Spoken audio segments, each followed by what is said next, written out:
10 ఏళ్లలో కొత్తగా 1 ఎకరానికి నీళ్ళు ఇయ్యలే. అసలు మరిగా ఈ కేసీఆర్ అన్నదే కరెక్ట్. కేసీఆర్ అన్నదే కరెక్ట్. నేను అధికారంలోకి వచ్చే వరకు గడ్డం తీయనంటే, నువ్వు గడ్డం తీయకపోతే మాకేంది గుడ్డేలుగులు ఎక్కుంటావు నువ్వు అన్నా. ఇప్పుడు అధికారంలోకి వచ్చినాక కూడా గడ్డం తీయలేదు ఉత్తమ్ కుమార్ రెడ్డి గారు. 11 ఏళ్ల నాట 1 ఎకరానికి నీళ్ళు ఇవ్వలేదట. 1 ఎకరానికి నీళ్ళు ఇవ్వకపోతేనే కాళేశ్వరం కట్టిండ్లా, మల్లన్న సాగర్ కట్టిండ్లా, రంగనాయక సాగర్ కట్టిండ్లా, ఎన్ని ప్రాజెక్టులు కట్టిండు కాళేశ్వరం కింద.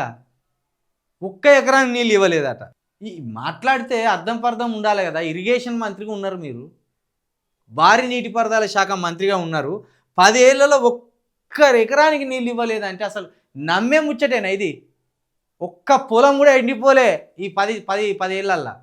కేసీఆర్ ఉన్న 10 ఏళ్ల కాలంలో 1 ఎకరం కూడా ఎండిపోలే. పంట ఎక్కడైనా ఎండిపోయినట్టుంటే ఇప్పటికైనా ఫోటోలు తీసి పంపండి, వేద్దాం. ఇక పొలాన్ని కాడ కేసీఆర్ మీరు నీళ్ళు ఇవ్వక పంట ఎండిపోయిందని వేద్దాం. మీరు వచ్చిన 2 ఏళ్లలో మళ్ళా ట్రాక్టర్ల ద్వారా నీళ్లు తీసుకొచ్చి పొలాలను తడుపుకునే దుర్మార్గమైన పరిస్థితులు వచ్చినాయి. 2 ఏళ్ల కాలంలోనే. కేసీఆర్ కాలంలో కొన్ని దిక్కుల 3 పంటలు తీసిండ్రు. అంటే కొన్ని ఏరియాలలో ఆ భూ వాతావరణాన్ని బట్టి, ఆ భూస్థితిని బట్టి పంటలు పండుతాయి. కొన్ని దిక్కుల 3 పంటలు పండుతాయి, కొన్ని దిక్కుల 2 పంటలు పండుతాయి. అది కేసీఆర్ తీసుకొచ్చిన జల సంపద వల్ల జరిగిన అభివృద్ధి. ఆంధ్ర నాయకులే అన్నారు కాదే, ఆ తెలంగాణలో 1 ఎకరం అంతా ఇక్కడ 10 ఎకరాలు కొనొచ్చని. తెలంగాణలో పుట్ల మీద పుట్లు వడ్లు పండుతాయని చంద్రబాబు నాయుడు కానలే ఓర్వలేదు కదా. నువ్వేమో 1 ఎకరాకు నీళ్ళు ఇవ్వలేదని నువ్వు కొత్త ముచ్చట చెప్పుకొస్తాను.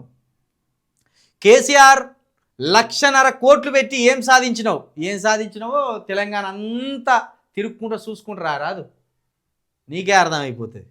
నువ్వు కట్టిన కాళేశ్వరం ప్రాజెక్ట్ కూలింది.